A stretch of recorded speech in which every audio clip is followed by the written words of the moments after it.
So now is the time to finish the underside of the roof deck. I've obviously never done this before, so let's see how good I can make it look. So I started by measuring the actual length that I would need, again using tongue and groove and cutting that to length, trying to fit it, but obviously I was running into my first problem is that the actual timber roof beam was going to be in the way. So once again, I was going to have to measure around it and probably cut a notch through the tongue and groove ball so that it would fit as nicely as I could make it directly around the beam to try and get a really clean finish and almost make it look as seamless as possible.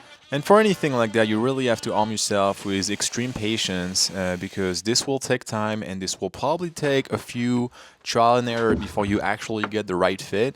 Eventually I got it, but I was still not happy because you can see the full tongue was giving me a big gap against the roof beam.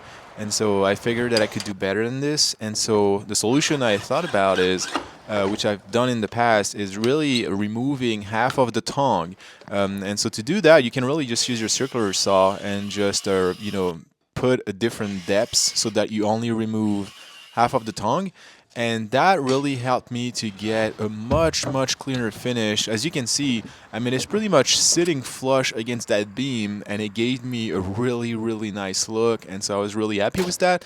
And so I could finally just, nail it, and then thankfully then move on to the next steps, which was just going to be a matter of connecting those tongue and groove together and kind of making my way up through that underside. So for a little bit, it was just fun and games. You just keep going, you just add your pieces, but then eventually I run into my next challenge, which was going to be to work my way around that 6x6 that I had put, which is literally there just for look. It really doesn't do anything else.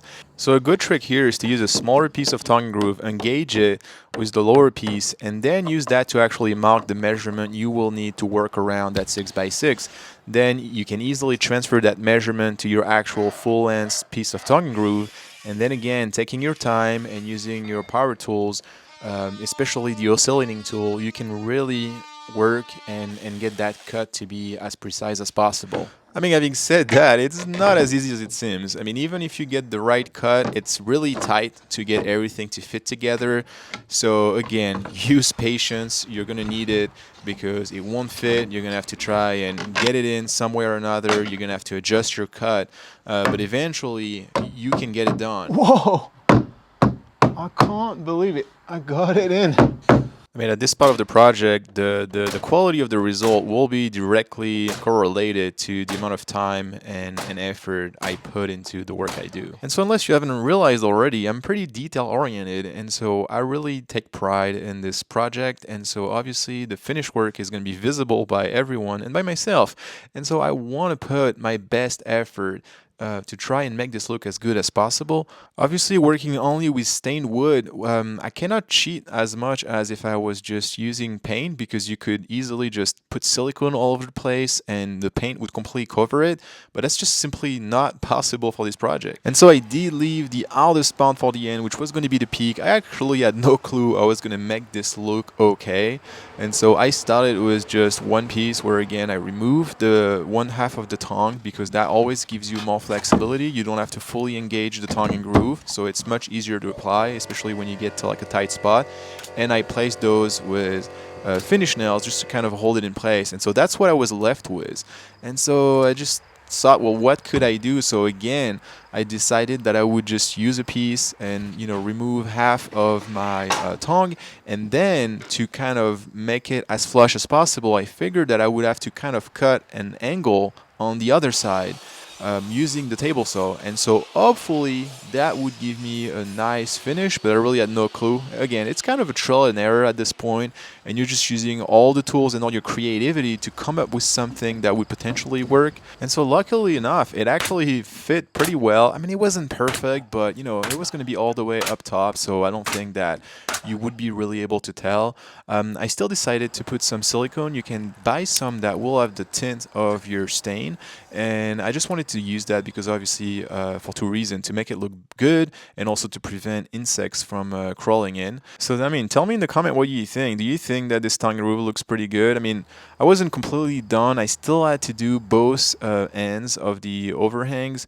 and again, I'm not showing you all the details, but at this point, you just have to understand that you're gonna have to come up with solution using your tools, and you're going to run into all sorts of problems, and eventually you get enough experience that you'll find a way. You'll just find a way to make it work. And then I was ready to put a second coat of stain. So the stain I'm using, I'm actually mixing it with an insect repellent. So I don't know, we'll see if that works over time. I know I have a lot of wood, and hopefully my cabin doesn't get completely destroyed by insects.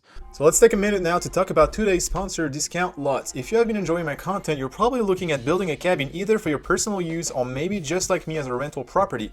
And well, to build a cabin, you're going to need a piece of land to build it on. Discount Lots offer a simple process to acquire land. They have an easy-to-use website that lets you search plots of land based on your criteria. You do not need a real estate agent to make a purchase, which removes any commission or extra fees. The land plots can be purchased cash, or they also provide some financing options for you. They provide you with a lot of valuable information concerning the plot, but you probably will still need to do a little bit of research concerning zoning, especially if you're planning on building. All you would have to do would be to research the zoning for the specific county the land is located in and find out what can be done with that land, especially if you want to do a short-term rental or building a tiny house, for example. Keep in mind that different counties have different rules. Discount Lots provided me with a link to share with you guys to get 10% off your next land purchase using the coupon code DL for Discount Lot Cabin Guy 10. The link can be found in the description below. So thank you Discount Lot for sponsoring my content, and let's go back to the exterior trim installation. So different manufacturers actually make colored sealant, but I had to try so many different browns to actually find something that made sense, and you can see that your best bet is really to try it on a piece of wood. And also pay close attention that the color before when it's applied and when it dries is actually a lot different. And the reason was to use that between the 6x6 and the tongue and groove, because I obviously didn't want anything to crawl into that space, because last thing I want is to have some sort of like wasp or bee nest behind those tongue and groove bones. Apart from that, I think that it turned out just great. I cannot believe that just a few tongue and groove bolt would make the underside of the deck roof look so good. I mean, let me know in the comment, what do you think? If you were to build a cabin, would you do something similar, or do you have any other kind of finishes that you think would look better or maybe last longer?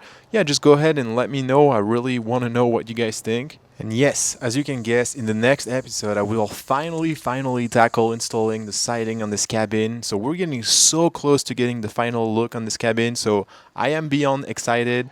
So I'm putting the link right here for you guys to get to that episode when it's available. And I think you absolutely won't be disappointed. So thank you so much for watching, and I'll see you in the next episode.